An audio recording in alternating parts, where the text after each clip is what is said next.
On January 29, 1991, former President Herbert Walker Bush unveiled the motive behind the formation of the United Nations and its agenda. We have before us the opportunity to forge for ourselves and for future generations a new world order, a world where the rule of law, not the law of the jungle, governs the conduct of nations. When we are successful, and we will be, we have a real chance at this new world order, an order in which a credible United Nations can use its peacekeeping role to fulfill the promise and vision of the UN's founders.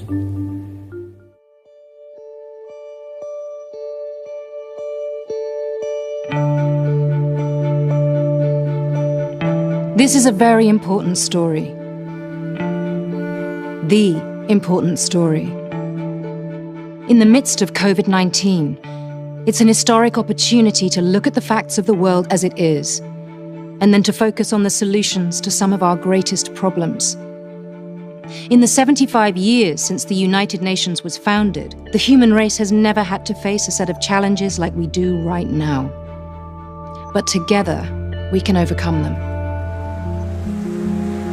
September 2020. The world is still in the grip of a global pandemic. There have been more than 27 million confirmed cases, and more than 900,000 people have died. Billions of people have been in lockdown for months.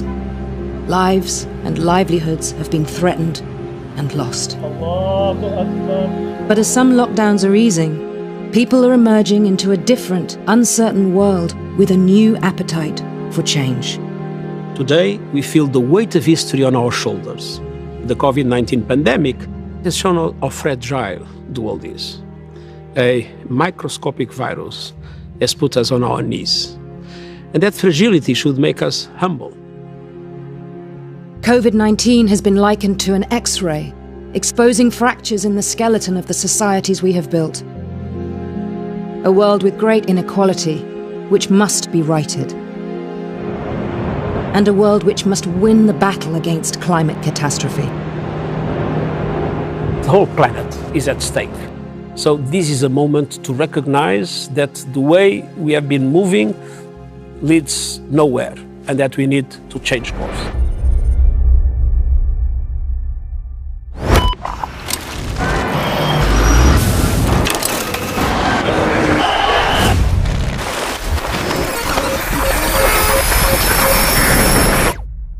Let's also be clear. The future is not just happening. The future is built by us, by a powerful community as you here in this room. We have the means to improve the states of the world. Leaders from around the world are advocating for a restructuring of global systems, more commonly referred to as the Great Reset. Unfortunately for many, this is a foreign concept, which, if they truly understood its implications, would cause alarm. Under the guise of the Great Reset, the United Nations, the World Economic Forum, the International Monetary Fund, and the World Health Organization are seeking to establish a system in which you will, in their own words, own nothing and be happy, all under the pretext of combating climate change. Through the use of a central bank digital currency, 15-minute cities, digital health certificates, and a digital ID, the world is being coerced into a digital prison as a purported solution to society's challenges. This is the plan that I have repeatedly warned about, to take the tools of oppression used to tackle the coronavirus and use them all, lockdowns, forced business closures, exclusion zones, isolation. We heard Angela Marsden earlier, businesses shut down, isolation at home, all of that.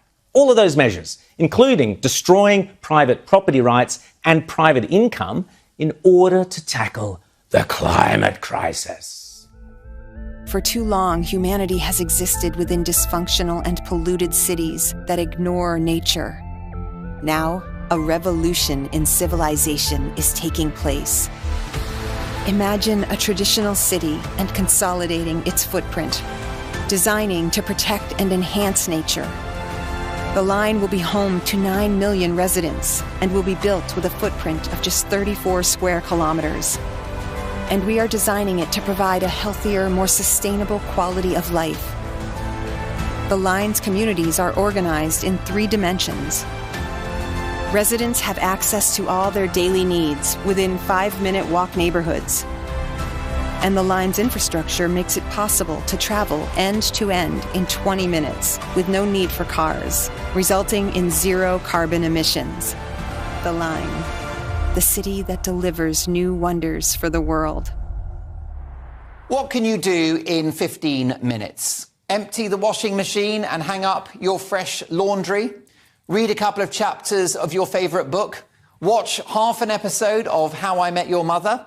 Well, creepy local authority bureaucrats would like to see your entire existence boiled down to the duration of a quarter of an hour, with the arrival of so-called 15-minute cities. If the World Economic Forum could lay out its perfect design for humanity, it would look like this. You would never leave your house. You would get rid of your car. You would ride your bike everywhere. You would walk to everything you needed within a 15-minute radius of your home, right? The pharmacy, the grocery store, grandma, everything, the school, everything would be within 15 minutes of your home. And if you think this is something out of a fantasy world, it's not. It's actually already been rolled out in a number of cities around the world. In Barcelona, in Melbourne, Australia, parts of Melbourne, Paris, and Milan. So this is already a reality. And they're continuing to push this out in more and more World Economic Forum-controlled countries. This dystopian plan will see roads in some of Britain's most iconic towns and cities being blocked off, with cars being restricted to certain areas, all overseen by number plate recognition cameras installed everywhere, with a surveillance culture that would make Pyongyang envious. So basically, they're a top-down imposition using the idea this would be a lovely livable street, active travel. It's all about people-friendly oriented, but actually what it means is it's an attack on cars and our freedom of movement and independence. Welcome to dystopia. All our cities will probably end up now being broken up into precincts like sci-fi films that were made predicting a dystopian future. You can't even travel into your next couple of roads now. There's going to be fines if you leave your area or your 15-minute zone more than twice a week. Well, you don't even have to wait for the electric vehicle. I took a rental car from Budapest to drive into Ukraine a few months ago, and the car had been programmed in order to prevent me driving it into the war zone. The car had been programmed to die at the border. I couldn't figure out what had happened. It just stopped. And as I think I said on this show back then, if you think that's just going to be applied to Ukraine, no. And in fact, I think Joe Biden has just made it mandatory that all American cars have to have a kill switch in them by 2026. So there is actually now a governmental war on freedom of movement. See, right now, the WF are providing a platform for those pushing a My Carbon initiative. In my words, it's essentially a personal carbon social credit system that will track everything you do, everything you buy, everything you eat.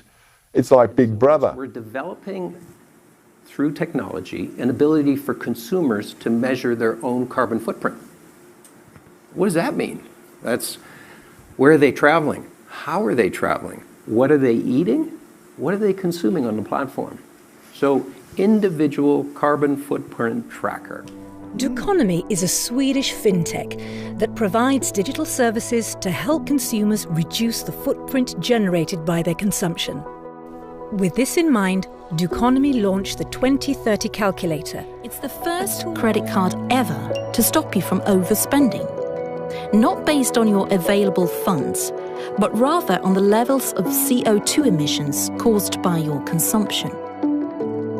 Do Black helps you track your climate impact and ensures that you reduce it by 50% in line with the UN 2030 recommendation. The core purpose of Do Black is not only the ability to measure the impact of your consumption, but also bringing it to a direct halt, making it a radical tool against climate change. Our concern is the combination of sort of a global singular ID that combines everything with a digital currency, which is being pushed simultaneously along with this kind of concept. So our concern is that you get to the point where it's very easy to literally flip a switch and prevent you from participating in society. Yes, it appears that the United Nations is very keen to introduce a global digital ID system that is linked to individuals' bank accounts. The plan is outlined in 3 new policy briefs from the UN titled A Global Digital Compact, Reforms to the International Finance Architecture and the Future of Outer Space Governance. In 2019, before COVID, the World Economic Forum and the UN put out a joint agreement that they were going to team up to fast forward the 2030 agenda, also known as the Sustainable Development Goals, which is what a lot of this is about. This really is it's a means of collecting data by your digital ID. Your digital ID is your face, really. Your facial recognition will unlock everything that you need to access, goods and services, bank accounts, whatever. And that zero trust world really, it means that you, in order to access all these goods and services and everything that you normally access in a free world, you won't be able to, because you will have to authenticate all the time. To shop online, you'll have to use your digital ID to prove you are who you are. Just to read your email, to use online banking, even to open your computer will require your digital ID. You'll be in digital jail until you open it with your digital key. All of this can be connected to your carbon footprint and the rest of your social credit score. Make no mistake, all of it is on the Chinese model that enables the state to watch, track and record everything you do and everywhere you go. The cameras are already in place around us and in our phones and screens, alongside the microphones that can listen. All of this can be tied to a central bank digital currency, not actual money you can hide under the mattress, just a digital credit rating monitored before any and every transaction. And what we're seeing in the world today, I think, is we are on the brink of a dramatic change where we are about to, and I'll say this boldly, we're about to abandon the traditional system of money and accounting and introduce a new one. And the new accounting is what we call blockchain. It means digital. It means having a almost perfect record of every single transaction that happens in the economy. The ultimate objective is to move us to a cashless society. So you will no longer have that hard asset of that $20 bill or $10 bill. Your money will essentially be software. It will be a number in a program that the Fed, Treasury, the government, your political opponents will all have access to. Everything will be centralized. And again, this is not really about the money, although of course it is. This is about power and control, because the government, such as it is, will have access to all of the information related to every single transaction you make. And finally, the third way we think CBDC can improve financial inclusion is through what we call programmability. That is, CBDC can allow government agencies and private sector players to program. By programming CBDC, those money can be precisely targeted for what kind of people can own and what kind of use this money can be utilized. The key difference with the CBDC is that central bank will have absolute control on the rules and regulations that will determine the use of that expression of central bank liability. And also we will have the technology to enforce that. Those two issues are extremely important, and that makes a huge difference with respect to what cash is. If you overstep perhaps your monthly carbon footprint, right, or if you say something that the government doesn't like, you engage in wrongthink, they'll be able to turn off your access to your own money. So you will not be able to buy or sell anything.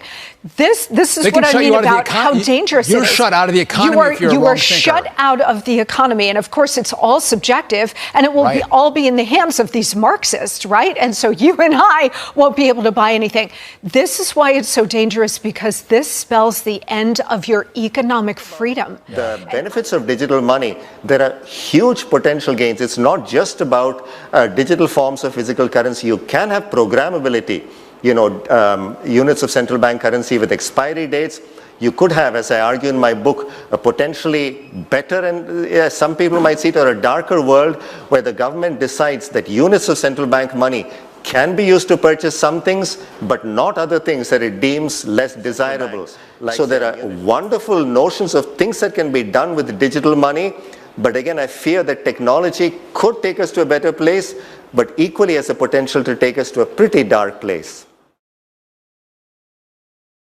I think it's very hard for people who've grown up and enjoyed Western liberty and human liberty to imagine literally that we're going into a system where literally our homes, our cars, our communities become digital concentration camps. And the reality, as the financial system gets more controlling and more invasive, it's a little bit like bringing up a corral around us. And CBDCs, central bank digital currencies, and vaccine passports or digital IDs are sort of the last shutting of the gate. So what is the connecting link between Agenda 2030, the Great Reset, and the final generation? The Bible says in Daniel 12, verse 1, "And there shall be a time of trouble such as never was, since there was a nation, even to that same time. And at that time thy people shall be delivered, everyone that shall be found written in the book." Once the leaders of the world establish their digital dystopian society, they will have every tool at their disposal to crush out dissent and compel the conscience. It is at that time when the world, as Bible prophecy has forewarned us, will be plunged into the last scenes of Earth's final crisis, a crisis in which we will have to choose whether we will yield conscientious obedience to the edicts of man or the commandments of God. The tools to bind us to a system that is contrary to the will of God is being erected all around us. Can you see it?